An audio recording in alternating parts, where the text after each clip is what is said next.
Today I'm going to be trying to cash in on some of this scrap metal. So we see here I have a bunch of old parts. I guess that's okay, that's part of it. I've been accumulating them over the past over 2 years that I've been doing a bunch of different car repairs, and since this will be the last time that we see these parts, I thought I'd do a quick video documenting everything. So the first couple of big parts are these old struts. These are the original Toyota struts. You can see right there, Toyota. And these are, typical to go out after, 20 years. They probably went out before that, but around the 21-year mark is where they got replaced. The shaft it's supposed to like return to its position, but it doesn't. So these struts were bad. I replaced them back in, I believe, the fall of 2020. Here at the driver's side. Now the driver's side has this rubbing against it because this strut was actually used to, when I got in an accident, I was hit on the driver's side, and fortunately the accident happened within walking distance of the house, and I had this laying around. So I actually took off the old strut and put this one on without a spring.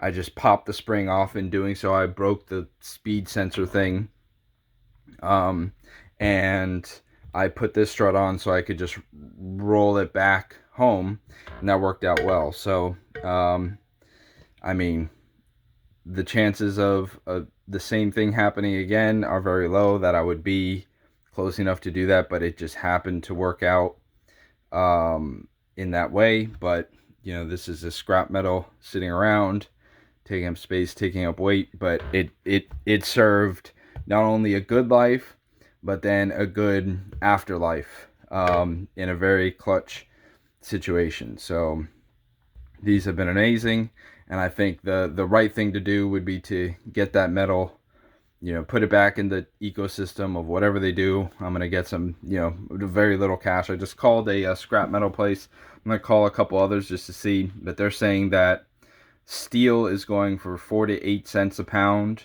and aluminum is going, I think I heard something like 25 to 50 cents a pound, something like that. I don't know. So maybe with this whole haul, I'll get 10-20 bucks, something like that. We'll see. That's what we're going to find out on this video. So these two struts, then let's look in this box of goodies of old car parts. So here is the old water pump. This was good because it was a sign that the timing belt had been done, because this is some aftermarket water pump. I don't know what brand it even is.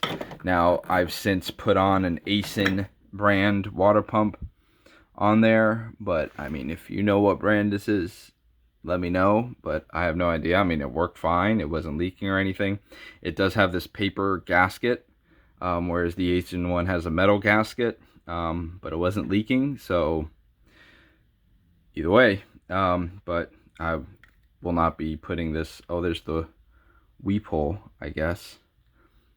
I will not be putting this water pump back on. And we have the idlers. For all intents and purposes, they worked fine. They don't make any noise.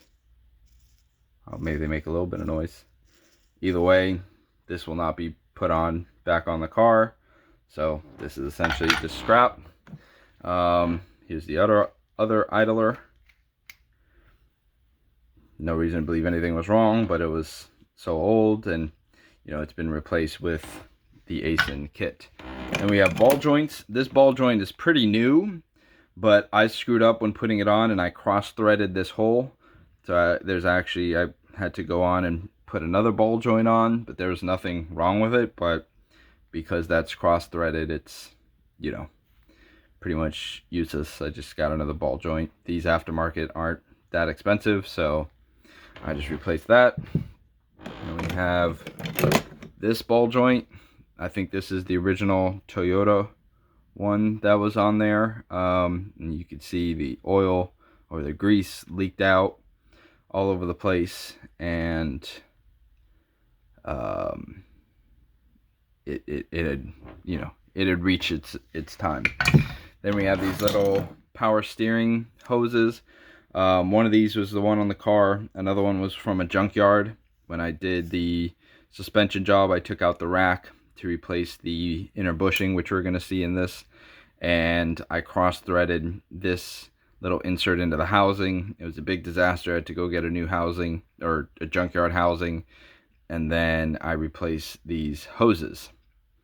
So I got a couple of them just to be sure. And one of these is the cross-threaded one, and maybe that one, the threads look a little damaged there, so this could have been the cross-threaded one. Either way, we'll not be using that again. Then we have the other hose. This one may be fine. It's a little corroded, and I've seen I can get an aftermarket one for pretty cheap, so, you know, I'll get a few bucks back. Not a few bucks, a few cents back for that. Here's an old fuel filter. This, I have every reason to believe, was the original fuel filter. You can see the paint flaking off. This thing was very old. It's probably good. Wow, look at that in there. And that's maybe happened since I've taken it off, that it's gotten rusted like that. But either way, there's a new fuel filter in there. So, scrap. Here's the old tensioner. Again, I don't know what NTN, I guess that's the brand. Either way, I put a new tensioner in there, and I will not be reinstalling this. I will be keeping the pin though. You never know what, I have the pin right there. And there you can see the instructions from the ASIN kit, and my old timing belt and my old power steering pump. But I will be keeping that pin, but no reason for the tensioner. So then I have, these are old inner tie rods. They were both had, you know, a little bit of play, and I won't be, if I'm ever replace those, but these are good hunk of metal, so perfect for scrap. I have the old hood struts, which were completely dead. I've since replaced these. So while these were beefy, they didn't last, but you can see these are the original hood struts. A little bit of metal there. I have this dog bone mount, which, you know, completely cracked, along with all the other mounts that were destroyed that I've since replaced, which we're going to be getting to. They're at the bottom here. So this is the bracket that holds the fuel filter. When you buy the fuel filter, it comes with a new one of these, so, which is good because this is all rusted out, so it made it a lot easier. It was just taking out these little 10mm bolts, and I could take out the whole bracket in the fuel filter, plus the fuel line that comes in both the bottom and then the top, and a little bit of metal there. Here we have sway bar links. We have a bunch of sway bar links because I've replaced the rear once, and I've now replaced the front twice. And I have, I believe, another set of fronts just because it was more economical for me to get a kit that had tie rods and it came with sway bar links. So these, I believe, are the original ones. We can see here, this may be the aftermarket one. I'm not sure. But either way, I'm not going to be putting these back on the car. And we have more sway bar. I believe these are the rears. These are the original from the rears. They weren't in that bad of shape, but they got replaced. Then we have some little gaskets. This won't add much, but they're metal, and you know, I obviously have no use for old gaskets because there's new gaskets on there. So a few gaskets. And we have this strut mount. Now there's a story with this strut mount. So this strut mount, which one is this? This is the one where the bolt, the nut that was on here got cross-threaded.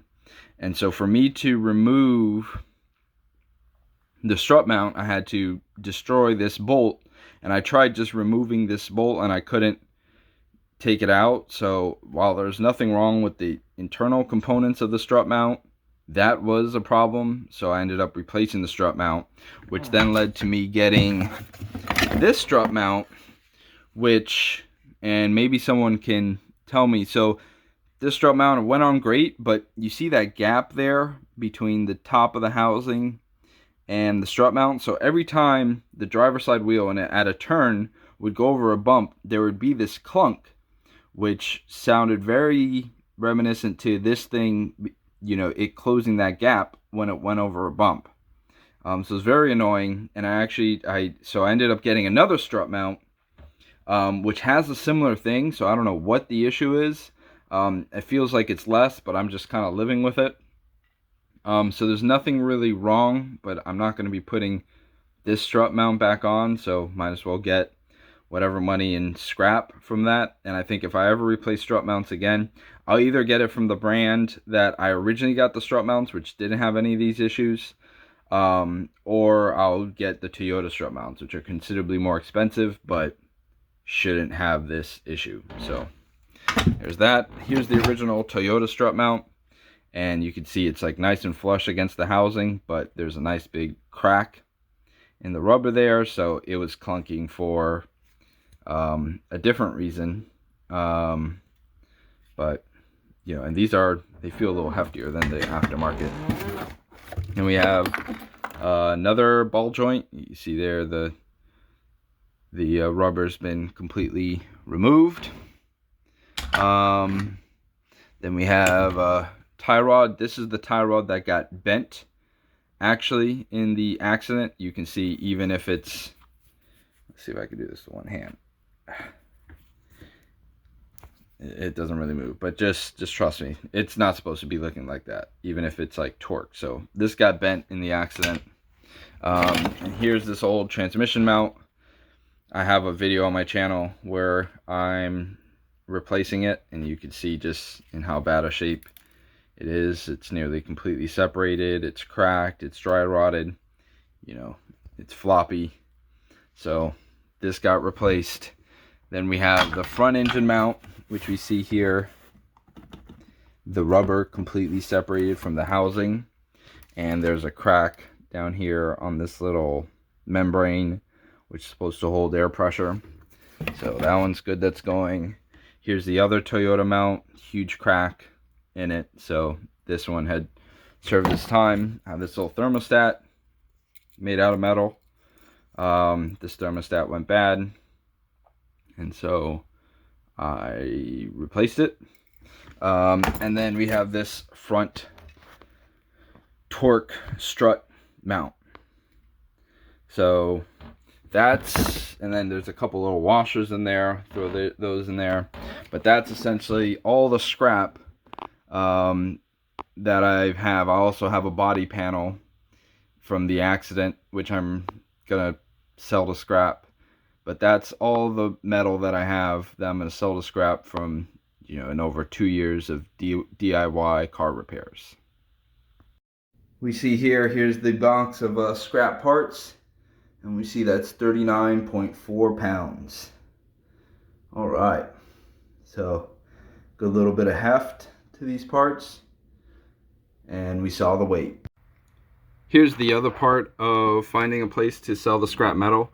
I'm looking at, now I'm in the Miami area, and we see here, when you look up scrap metal, it's interesting that there's this whole, whoa, it's kind of hard to navigate on the computer while, but there's this whole little group of these businesses right here by the river. And I mean, I know this area is, you know, it's very industrial. But I called one place, and they say they pay 4 to 8 cents per pound of steel, and something like 40-50 cents, something like that, for aluminum. That was this place right here, All Florida Scrap Metal. Lovely lady that picked up the phone. I'm gonna call this place 27 Recycling. They have a lot of good reviews, and see what they say.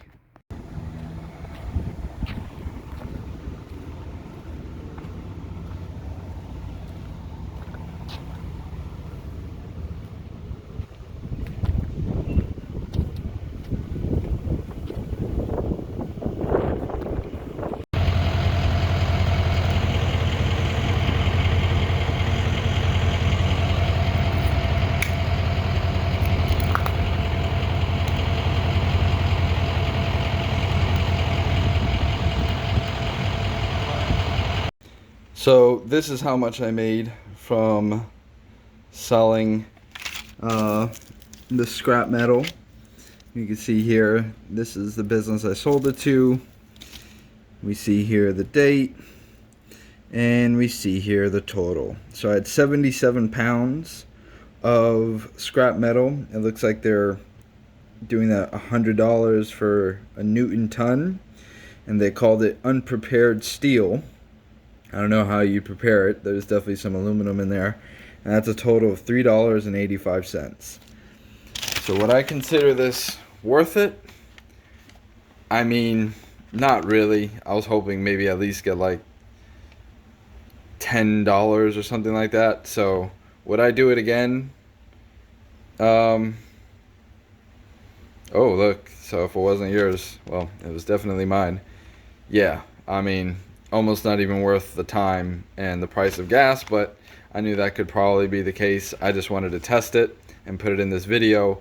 So you saw what all that was. That was worth $3.85 at this business. Maybe at another one it would be more in scrap metal. So if you're thinking about doing it in scrap metal, let me know. What has your experience been selling your old car parts for scrap metal? Did I get ripped off? Is that a fair price? Let me know.